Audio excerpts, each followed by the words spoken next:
Elana Freeland was trained in Waldorf education in 1977 and spent the 1980s lecturing in order to found Waldorf schools in Washington State.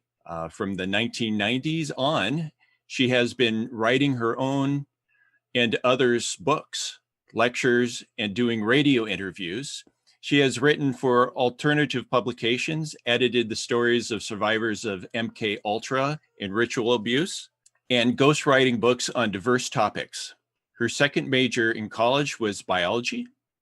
In 1996, she was awarded a Master of Arts in Great Books and honors for her thesis on histography at St. John's College in Santa Fe, New Mexico. Her book, Under the Ionized Sky, has been translated into Serbian and is recommended at a technical university in Serbia, Nikola Tesla's home nation, because to date, it is the only book that explains how Tesla's technology has been weaponized on a planetary scale. Welcome, Elana. Thank you so much for being here with us. All right. I would like to begin. I want to thank Frank Dauenhauer and MysTech for having me on this illustrious occasion. I have spent the last 10 years really trying to come to terms with the technology that I'm going to discuss today. In part, I mean, there's no way I can in 45 minutes cover what I cover in long books. But this is really the first time I've gone public, other than a small book review an anthroposophist did in London on reading one of the books. But I've been shy because it requires me to really shift into another language, another way of looking at it, another lens. And yet I realize now that I am definitely ready to do that. So let me begin with a beautiful verse that I found in Nicanor Perlis's Humanity's Last Stand, The Challenge of Artificial Intelligence. Beautiful verse from Rudolf Steiner. I want with cosmic spirit to enthuse each human being, that a flame they may become, and fiery will unfold the essence of their being. The other ones, they strive to take from cosmic waters what will extinguish flames and pour paralysis into all inner being. Oh, joy, when a human being's flame is blazing, even when at rest. Oh, bitter pain, when the human thing is put in bonds when it wants to stir. An individual's destiny is connected to the space-time he or she is born into. If individuals pay attention, they will see extraordinary connections between their life, its themes, and the larger themes playing out in their time. When I was 25, I experienced the etheric Christ right in the middle of a college class. As Stephen Usher, PhD, described in his essay, Keeley Technology and 8 Related Idea Complexes, etheric Christ experiences began in 1933 and continue to this day because Christ is in the earth's etheric. I was in great distress that day, and as Stephen wrote, the experience would give the suffering person a great boost and transformation of perspective. That great boost in my case was the supersensible entry of the Holy Spirit, or Paraclete, who, over the next 19 years, one metonic cycle, undertook a complete overhaul of my soul until the day I finally remembered the childhood events that had caused me to lose contact with my destiny.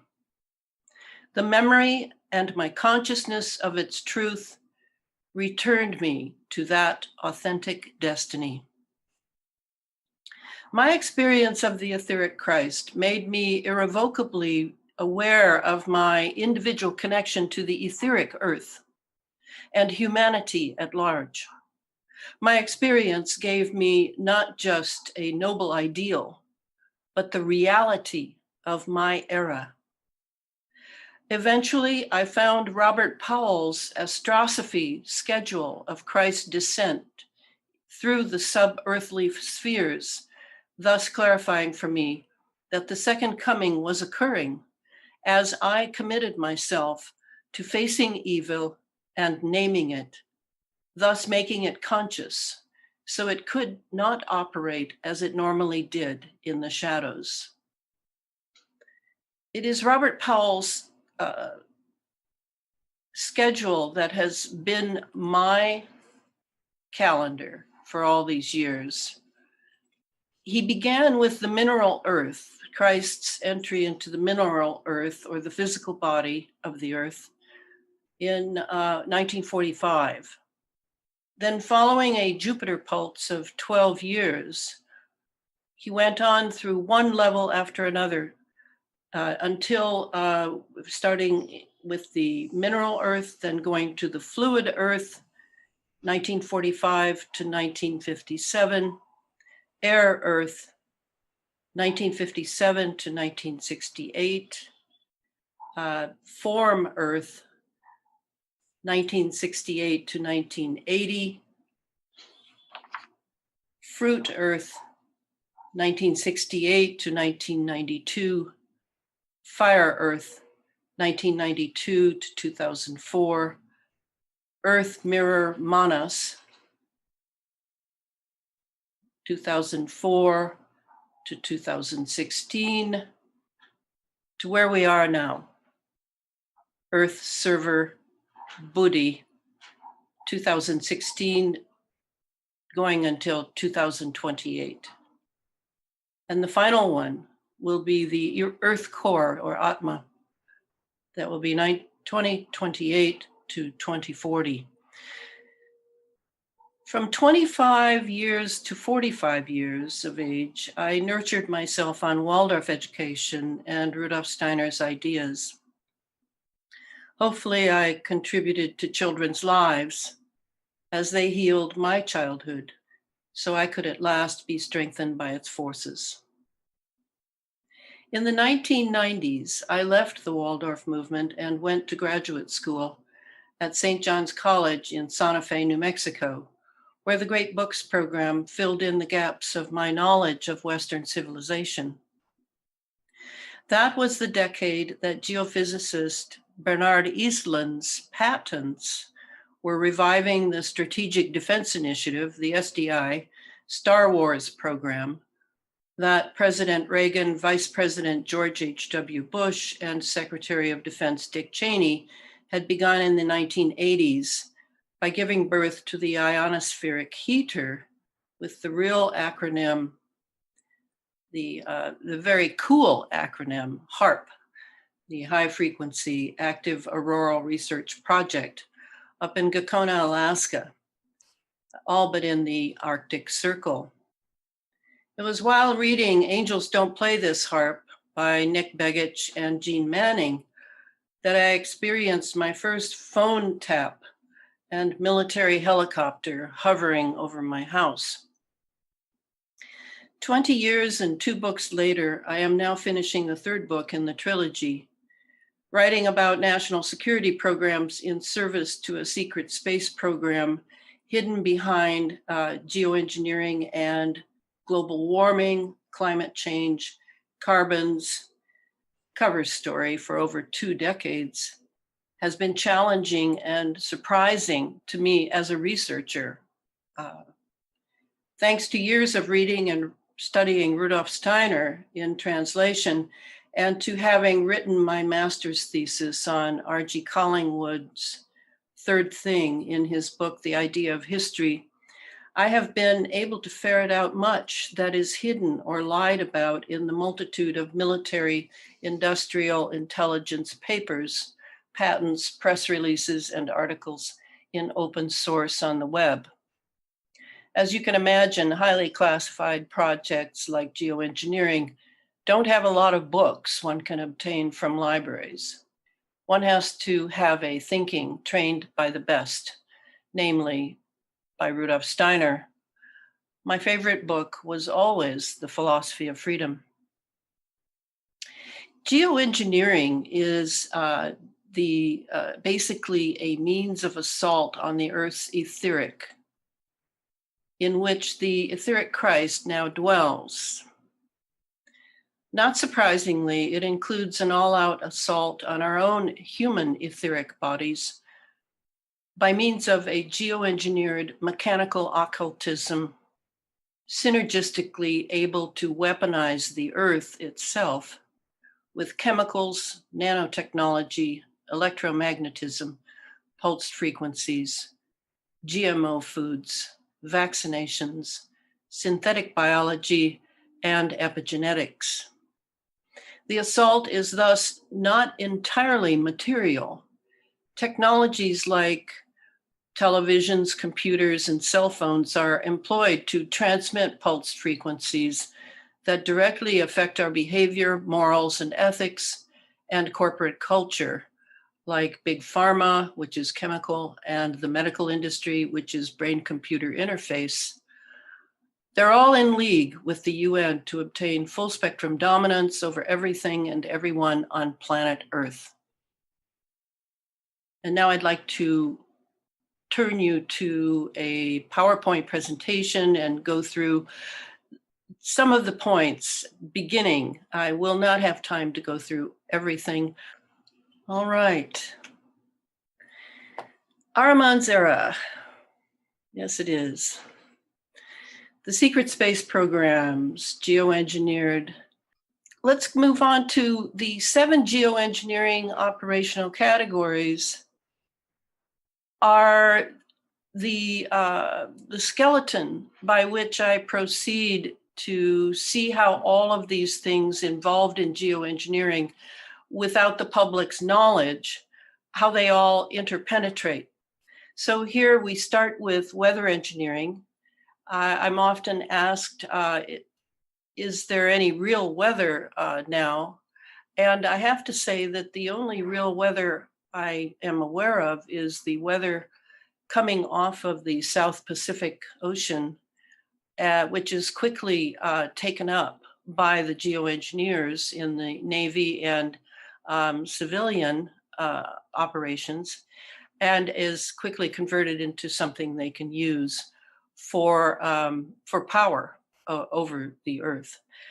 So no, there is no real weather anymore, no nature weather. And I always think of, and here I'd like to, this wonderful book, little old book. Anybody remember this? This is by Dennis Klochek on weather, in which Dennis, many years ago I read this, Dennis says, the forces of the soul life of the Earth consist of its electromagnetic and even more subtle cloud of energies that are around it as a result of the interaction of the Earth with the other cosmic bodies. This cloud of energies is a constantly fluctuating force field which manifests around the Earth's life body as its atmosphere. This force field is stimulated by geometric relationships between the Earth, the planet, and the stars. So I think you can imagine exactly what engineering all the weather means. It is basically, in a way, the emotional feeling life of the Earth. It is all now being engineered. Will this affect us? Of course it will. So coupled with that, and the weather engineering is first because it is the most huge of all the operations, in a sense, in that by ionizing the atmosphere, with and triggering electrical events constantly to ionize more and more via weather engineering, it leads to all the rest. So the second one is chemical electromagnetic operations.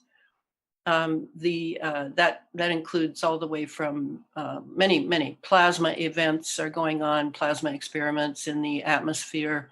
There are many electromagnetic operations that you can't see, but are going on. Then next, third operation, planetary geophysical operations. This would include things like the laser triggering of fires in California, what Australia went through recently, where there were fires all the way around. You can, if you're distributing nanoparticles of aluminum, you have very dry air, which of course dryness is essential for all of the communications that the military industrial intelligence complex wants to keep going. You can trigger fires, you can trigger explosions more easily because of the way you're keeping the atmosphere, the dryness of it. So then on to the fourth, the directed energy weapons operations. Those have to do with the usual that you see in science fiction movies, particle beam weapons, lasers, all sorts of things coming from satellites. Now we have the Elon Musk's satellites and others, and he's not the only one, let me tell you, going up into space so that they can connect with cell phones of 5G and do many other operations. The next is surveillance and neural weapons. Of course, that includes, that in a way follows directly from directed energy weapons. And this has to do with mind control, as it's called, and keeping tabs on everyone, on not just their lives, not just getting in their car and going to their home or their job, but also on the genetic level. This, believe it or not, they are able now to read that level. So then the next one is the one I spend most of my time on now because I'm writing the third and last book in this series, digital biology, nanotechnology, and transhumanism. Both of the first two are heading us toward the last. And I won't have time today to go into that, but you really need to have the understanding of the assault on the Earth's etheric. And finally, the last one, the cloaking and obscuration, and this would be the detection as well of exotic propulsion craft, plus the detection of exotic plasma life forms in our atmosphere. And I won't go into that either, but you can always read the books and see these things. Let's listen to Dietrich Klinghardt. He lives in Seattle, practices there, and he also has a practice in Berlin. And he says something quite wonderful. So we'll take 7 minutes to listen to him. What do you think is really happening in this world? Like, most conventional people are under the impression that it's, if you have depression or anxiety or some sort of illness, it's either you caught a bacteria or you have neurotransmitter imbalance. What do you feel if you had to take a big step back and see it all? Do you think it's a matter of light versus dark? What's the biggest scope you can say that's happening on the world? Well, of course, that's I could give many answers to that, but I think light versus dark is the shortest way of expressing it. I in different lectures that I give, so I make it very clear. We don't have to go into the details. In Rudolf Steiner, the Austrian mystic that was very active in the early part of the last century, the founder of Waldorf schools and biodynamic farming and a completely new kind of alternative medicine. He predicted, that towards the end of last century and the beginning of this century, there will be a movement driven by big corporations to take the soul away from people, to disconnect people from the higher world. And in order to do that, we have to destroy the pineal gland in people. And I followed the research on that, and amazingly what we found, the pineal gland is the most sensitive part of our central nervous system and is highly, highly, highly sensitive to 4 things: aluminum, glyphosate, fluoride, and Wi-Fi. And we are the only country in the world that has pushed these 4 things in the last 60 years or so on everybody growing up here. And so what I feel, what I observe, and what we're also testing in our ART system is that people have severely calcified pineal glands. And I show the anatomy in some of my courses. It's very clear that the pineal gland is a receiver for higher fields of energy and translates them into thought and into actually controlling our immune system, our endocrine system, and so on and so forth. There's all science, but very few people pay attention to science anymore, especially since Donald Trump and his disregard for science. It's become the new norm. And so it is astounding that the telecommunications industry has selected the frequencies out of the huge spectrum of frequencies that are absolutely destructive to our cells and especially to the pineal gland. You couldn't have made any better choices than 2.4 gigahertz. That the end point, that when you have inhale aluminum, as we do from the geoengineering program, and have glyphosate in the food chain, that glyphosate and aluminum combine in the blood and in the gut and in the bloodstream to form 6 different chemical compounds where aluminum and glyphosate are hooked up together, and the end point of that compound is the pineal gland. It's published, it's not my idea. And what is needed for this compound to actually enter the brain is to open up the blood-brain barrier, and the current frequencies in the Wi-Fi world are exactly doing that. They open the blood-brain barrier, so toxins that used to stay in the bloodstream and in the body below the neck are now entering the brain very freely. That applies to all toxins, and so it's a new time in that way, And so, when you think this through, you come to the conclusion that either there must have been an ultra intelligence group of scientists who have designed this protocol to fluoridate the drinking water, to put nanonized aluminum in the air, to put glyphosate in the food, and then activate it, spark it with the right frequencies. It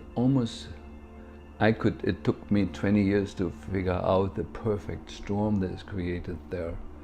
And it's either a coincidence, which is possible, that enough dumb people made the wrong choices, along the years. I'm still hoping that may be at least partially true, or it's orchestrated by a very, very intelligent group of destructive minds.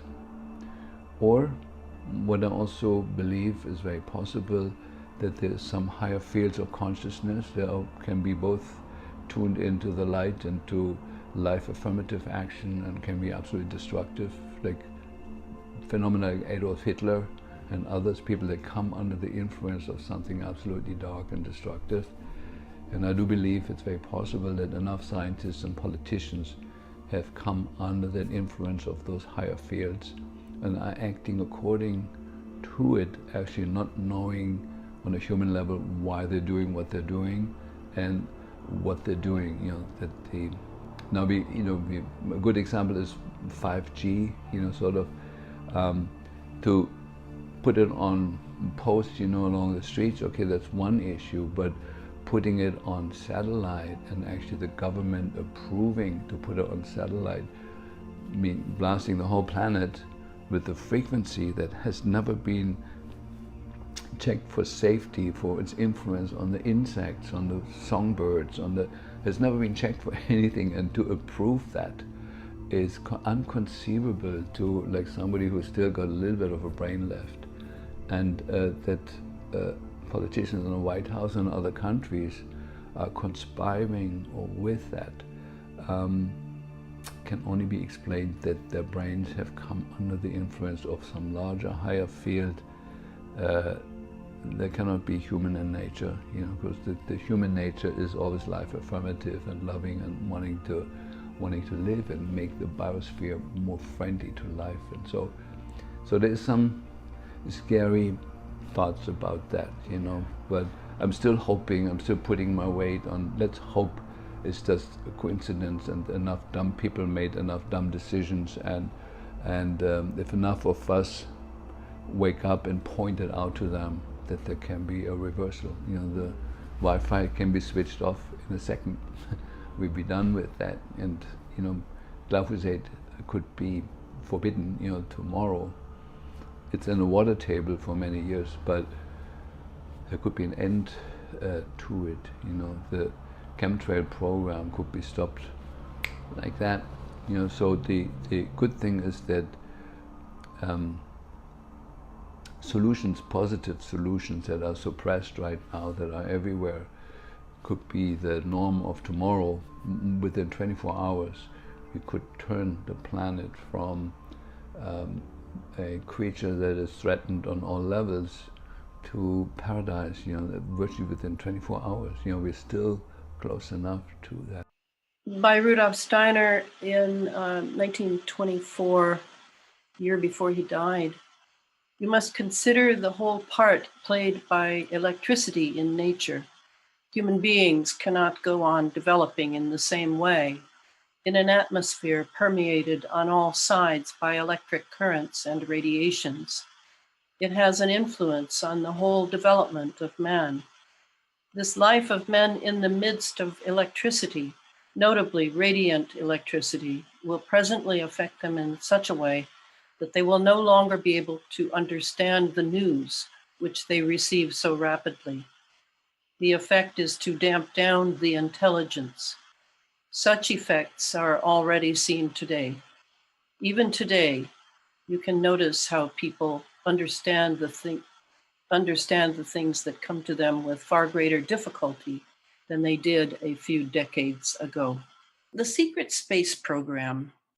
So this has to do with, at the bottom, you'll see I recognize Joseph P. Farrell and Catherine Austin Fitts. They have talked extensively about the secret space program and what is called the breakaway civilization. These are two concepts that intertwine. It all comes from Catherine's long time study of going through the books. She used to be for those who don't know, the deputy director of HUD back under George H.W. Bush when he was president. And she's an investment analyst now of many, many people. So Catherine discovered that originally it was $21 trillion was missing from the American budget, but now it's much more. So did it go into the secret space program is the question. And the secret space program is basically, to simplify it, Soviet astronomer Nikolai Kardashev, 3 phases of technological achievement for any civilization aspiring to a proper space age. Full spectrum dominance over the planet Earth. That's exactly what we're going through right now. The second phase would be control over one star and its systems. There are several programs that have to do with the sun that people are not aware of. and then certainly have to do with control of the plasma energy of the sun. And then the third is control over one's galaxy and its systems. I maintain that that really is pretty far in the future, because it's very difficult to even get through the Van Allen belts to get into our own solar system. But this is basically the secret space program. And geoengineering serves that. Here, the reason the cover looks like that, is from Nikola Tesla. I wanted to illuminate the whole Earth. There is enough electricity to become a second sun. Light would appear around the equator as a ring around Saturn. And I do have a video which took too much time for you to see, which indicates that we are forming exactly a ring like Saturn's around our equator, filled with nanoparticles of heavy metals. And it has to do with communications. It has to do with a variety of things. Then we have also regarding the artificial sun. I was surprised. I was on a radio show last week, and the person had not even heard of the fact that now several nations have artificial suns, and they are big, and they are launched, and they are put in the sky, and they're up there. So read up on it. So here, now we begin to look at the etheric, kind of how everything's set up. The troposphere, that's where we live. And then there's the stratosphere, that's where you fly when you go in a jet. And then the mesosphere up to the ionosphere. And beyond the ionosphere, which is the last port of call of our atmosphere, actually, it sort of overlaps into the next, which is the magnetosphere.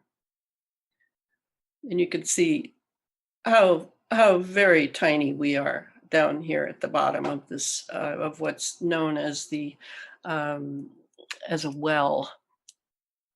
And this is not a great illustration. I would like a better, but it sort of shows the subtle bodies and around the Earth. Just like we have subtle bodies, we have our etheric body, we have our astral body. And I believe that since the atmosphere is being changed, and actually has been changed, by the use of nanoparticles and electromagnetism, both of which are a charging mechanism to ionize our atmosphere, that you can see that there is another body that I am now saying is developing, or maybe it was always developed, but it now is becoming more obvious, and that is a plasma body.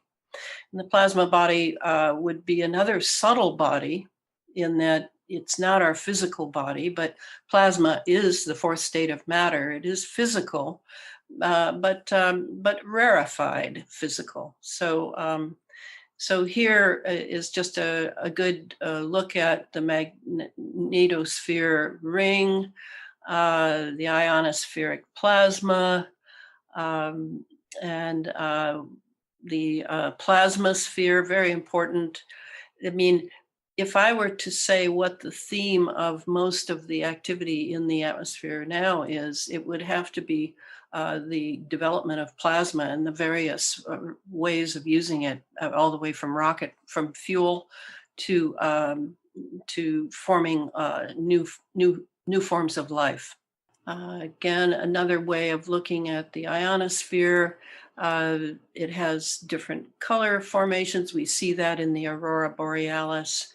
But the important part is that the U.S. Air Force admits that the ionosphere is completely controlled. And then we have the magnetosphere, which is the most interesting, because all these little these lines of force that you see coming out of our planet, they're actually coming from the North Pole and the South Pole. These are the lines of force that connect us with our sun. And it appears that every planet in our solar system has these Birkeland currents that connect them with our star as well. So that's the big one. Notice that at the bottom, I say in October 2016, the magnetosphere collapsed and then rebounded, creating a space age record. Well, the magnetosphere can be very influenced by instruments such as CERN, and coupled with the ionospheric heaters of many. We have many now, not just one in Gakona, Alaska. So that's important to understand how the etheric is being manipulated, assaulted, tethered to machines. Of course, all these geoengineering machines are artificial intelligence run. And the magnetosphere is not the same as the Earth's geomagnetic field. Now, the geomagnetic field would be like our acupuncture points and meridians. It's not the circulatory system. It's not the nervous system. It is it's very magnetically sensitive, the acupuncture meridians. And this, if you go to www.worldgrid.net, you will encounter the great work of Bruce Cathy, a New Zealander who was a phenomenal harmonics mathematician. Then there's the famous HARP, a high frequency active auroral research project. I wanted to read just a little to give you an idea of what that is. It changed everything. It brought back the Strategic Defense Initiative, which we are under now. So it's jointly managed by the U.S. Air Force, U.S. Navy, and DARPA, the Defense Advanced Research Projects Agency, in conjunction with the Geophysical Institute of the University of Alaska at Fairbanks, Raytheon Corporation, Boeing, Lockheed Martin, and Northrop Grumman. They all shared the original patents for it, and they still control that and what I call the space fence. Actually, I don't just call it the space fence. Lockheed Martin calls it the space fence, but I extend it to its proper dimensions rather than making it sound like it's just one little installation out in the middle of the Pacific Ocean.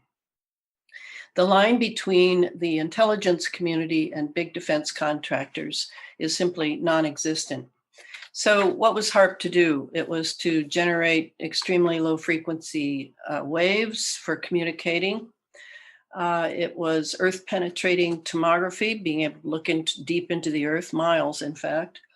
It was to generate ionospheric lenses made of plasma in the atmosphere to focus large amounts of high frequency energy, in other words, be weaponized. Thus providing a means of triggering ionospheric processes for military purposes, weaponized. It also accomplished electron acceleration for infrared and other optical emissions. It generated geomagnetic field-aligned ionization. It uses oblique heating to produce effects on radio wave propagation. It changes the chemical structure of the upper and lower atmospheres to alter the weather. It affects mental functioning. It impacts human health and other biological systems, needless to say. So just to give you an idea quickly here of, this is Dr. John Hall. He's an osteopathic doctor who was targeted and goes and gives speeches. Here he's talking about how HARP works to control our consciousness. I don't know if you could, how's the sound on this? Directed energy weapon will control the world. That's all right, yeah.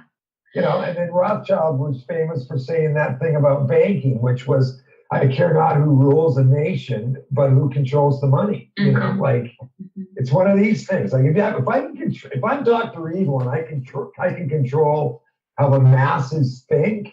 I mean, really, Hollywood was that and still is to a certain degree, right? This mass programming tool. Yeah. And it's like, my gosh, can you imagine? I control how the masses think. and I'm this little Dr. Evil behind my curtain pulling levers. I mean, Well, and Michael Persinger did most of the Elfwave technology research for the Navy. He did it at Laurentian University. And even he said in the late 80s, after inventing what he called his God helmet, and this was basically a helmet, he could put it on you, put you in an isolated room, stimulate the brain, the right parts of the brain with the right frequency of ELF, and these people would either think they were abducted by aliens or think they were personally in the presence of God. That's why they called it the God helmet. But either way, they thought they were not alone in the room, that there was a presence with them. So he titled it the God helmet. He continued experimenting with elf waves on the brain. And then even he said in the late 80s that he could probably control every mind on the planet using ELF. That's how sensitive the brain is to it. That's why whenever there's an earthquake, you would tend to see a bunch of UFO sightings. And it's not because probably they were really UFOs, but it was the Earth generating elf waves from the seismic activity that was influencing the people's minds that were in the area where there was a spike in elf waves. Well, and then there's no, that's why you saw the invention of HAARP, the High Altitude Auroral Project in Canada. It's an ionospheric heater. Its one function in life is to bombard the ionosphere with radio waves. The ionosphere heats up, forms a buckle, and slams down ELF at the Earth, which can be directed. So they said it was a tool for over-the-horizon radar. It's actually a tool to generate elf waves because they have figured out that elf waves, for one, can't be blocked. There's no way to block them. They go right through the Earth, and that they interact with the human mind. So once they figured that out, then they figured out ways to direct those beams, modulate those beams, and then get the human brain to entrain whatever patterns they needed to entrain to display whatever symptoms. And the way I basically interview and tell people about it is imagine having a catalog of EEG waveforms, brain waveforms that you have. One of them is for, let's say, sadness. One of them's for grief. One of them's for anxiety. One of them's for madness or anger. Well, if I take your EEG and heterodyne it to match one of these, display one of these symptoms, and beam it back at you, your brain will entrain that elf wave signal, and then slowly your EEG will become that waveform, and then you'll display those symptoms. That's not the same as voice to skull. That's how you control someone, mentally. And have you ever, and one of the other ways I'll put it is, have you ever had one of those days where you're kind of feeling in a blah mood, you're not depressed, you're not down, the sun's out, it's not a sad day, but you're just, you just don't feel like working, you don't feel like doing much of anything. Well, if you talk to everybody around you, have you ever noticed everybody feels that way that day? There's probably. So I see that my time is up, and I knew this would happen. That's fine. But let's end on this little shot here of our clouds. And as I said before, our weather is being engineered, and therefore the feelings in a way of the planet, of nature, are being engineered, and nowhere do we see this more evident. And I live right in Cloud Central here in the Pacific Northwest. Nowhere do we see this more than in the clouds, which are now almost, I would say that you probably are not seeing any real clouds. Maybe there are a few places where there would be a few real clouds, but think about it synergistically. Think how the chemicals being released by the jets, by the drones, by the rockets, aerially, just from the air in itself. And again, we're breathing that, and we get into the biology of that and what the nanotechnology of that, which I won't be doing today. You can see that the clouds are really, really important because they are not real clouds. They are not the clouds of yesteryear. Let's put it that way. They're clouds, but they're plasma clouds. They're entirely man-made. They are not moisture and particulate clouds. They are dry clouds because the military C4, command, control, communications, and cyber warfare, requires dryness in the atmosphere for communications, all the different wireless communications that have to go on between space and here, between this place on planet Earth and that place on planet Earth. So you see the dilemma of the etheric. All right, so now let me just say a few words of how to deal with this. There's so much that I am not able to discuss today, but let's start with consciousness, since I'm talking to hopefully some anthroposophists. Who better would understand the role of consciousness in being able to meet the crisis of the age of the machines come too early, which is basically what's going on. Mechanical occultism, yes, in an era in which the dark side, the Ahrimanic, even beyond that, the Azuric devotees have brought something too soon, which ends up being what Rudolf Steiner would agree is evil and is something we must meet. We must be able to meet it. So first would be consciousness, and that consciousness of true thinking, that consciousness of awareness, the consciousness of non-fear. All of this is essential to really being able to stay on the battlefield of the spiritual warfare going on now, to stay on the battlefield and not be distracted by sudden health issues, sudden psychological issues, the targeting that is going on of various individuals coming electromagnetically through the 60 hertz in the walls, through the Internet of Things, the 5G antennas around us, etc. I mean, it all seems too much, doesn't it? But we must begin with consciousness and really making a stand in that, because as you know, thinking is a spiritual activity. The spiritual world draws near. The clearer our concepts are, the more heart-filled they are, and that's what I consider very positive. I have never been stronger than now that I know these things that are going on. So I would like to open the. I'm going to see if I can operate this here. I'd like to leave the screen sharing. And then if there are questions, I believe. So here's a question. Someone was asking, it was announced that HARP would be closed, and later it was claimed that it was transferring to the University of Alaska. Is that still operating? That happened in 2013. And the idea was it would transfer to University of Alaska at Fairbanks, and close and be disassembled and all sorts of nonsense. HARP is still a primary weapon system, especially because scalar technology is used. So no, it's up and running. And it doesn't matter who they say is running it. I don't know if anyone's noticed, but our universities have been completely taken over by the military industrial intelligence complex because they have all the money. So no, it's still running. So there's another question that asked in New England. They've had one of the driest summers. I'll take their word for that because we're over here. Is this drying out related to an attack on the etheric? Oh, no, I thought I made that quite clear. It's due to the heat and aluminum nanoparticles. I can't stress enough the trillions and trillions and trillions of aluminum nanoparticles being disseminated by jets, drones, and rockets. We are breathing them. They are destroying our health.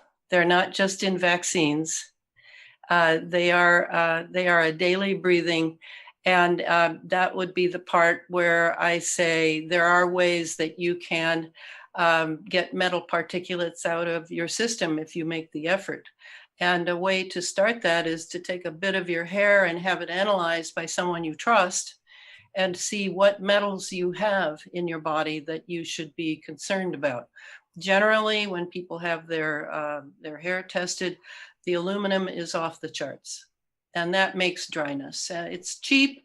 It has 4 times the surface area of other things that are more expensive, other, as the military likes to call it, chaff, and it's everywhere. It's destroying the soil. It's destroying crops. It's destroying trees, and it makes the air dry. Someone had asked what you thought of Dane Wigan in the geoengineering.org, if that was a reliable source of information. Not to me. I have nothing to do with Dane Wigington. Okay. All right. So, and I had a question, which was, I know you in your last book you talk about Tesla, and the in his inventions that now you say the military is using for geoengineering and all sorts of things. So, essentially, not in a healthy way. If we take Tesla's inventions, what would be a healthy way to be using Tesla's inventions, in your opinion? Yes, there is a scientist who knows a lot about this, a plasma physicist in Iran, and his name is Kesh. I believe his initials are M.K. Kesh.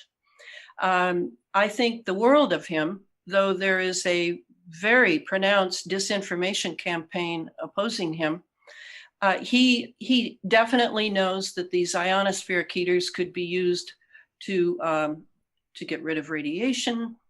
Like in the wake of Fukushima, he recommended that. Of course, that's not going to happen in a nation dedicated to weaponizing everything under the sun.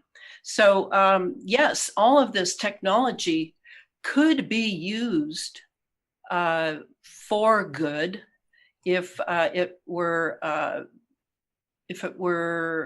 I think that where scientists are caught, I'll give them the benefit of the doubt, is that the funding for most science now having anything to do with geoengineering, any of the secret space program adjuncts, and that includes bioengineering, that includes genetic engineering. They are subject to the military industrial intelligence complexes and goals. You can't get the money unless you pay the piper. So that's our problem. The technology, as Rudolf Steiner knew, it's yes, we want to head toward the time when our technology is morally connected with us. Yes, like John Worrell Keeley.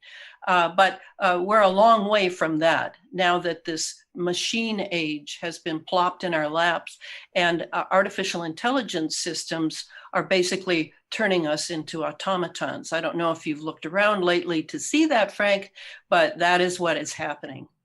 No, I do see it, and of course there's what you bring is something that's essentially all around us, and it's happening on the most part in a way that we don't even see it happening, and so when we don't see something like this happening, it's hard to believe it. Mm-hmm. Yeah, you have to spend the time to really delve into it. And just as the philosophy of freedom points to, which I truthfully consider the most important book of the big three, you have to really get your percepts back, for one thing. Most people don't even look at the sky. Most people just have their noses to the grindstone and keep going. Whereas without percepts, you can't come to good concepts. And I'll repeat the adage that I'm obeying throughout this third book, which is you can't solve a problem with the same kind of thinking that produced it. When is your third book coming out then? I think I'll be done with the remaining chapters in another month, and then it'll take probably another 1 to 2 months to do the cover and have it proofread and make the corrections. So this fall. And what will the book be called? Good question. I have 3 titles in front of me right here. Basically, geoengineered transhumanism, how the environment has been weaponized by chemicals, electromagnetism, and nanoparticles for synthetic biology. I'm prone to long titles. You'll have to forgive me. Yeah, your first book was pretty long as well. It was. Yeah. So thank you, Elana, and thank you so much for being here and stepping in when you did. We did hear from Harry Salmon, and that was the timing was my fault. Harry was supposed to be on a certain time, and that's the time that him and I were talking about him being on, and it wasn't the time. It wasn't this time. So it was not Harry's fault. It was definitely mine. Of course, there's a lot of balls in the air for us. So he will be coming on in your spot, which is after the break, and first thing up. So 1:30 Eastern time. Harry will be here. Now for Elana's book, down there at the bottom where it says recommended books, you'll find Elana's latest book to purchase. And also at the Rudolf Steiner bookstore, there is both her books. Her first one, what was the first one's name again? The Chemtrails, HARP, and the Full Spectrum Dominance of Planet Earth. Yes, the very long title. I think you should go with the long title for the next one too, just to keep it balanced.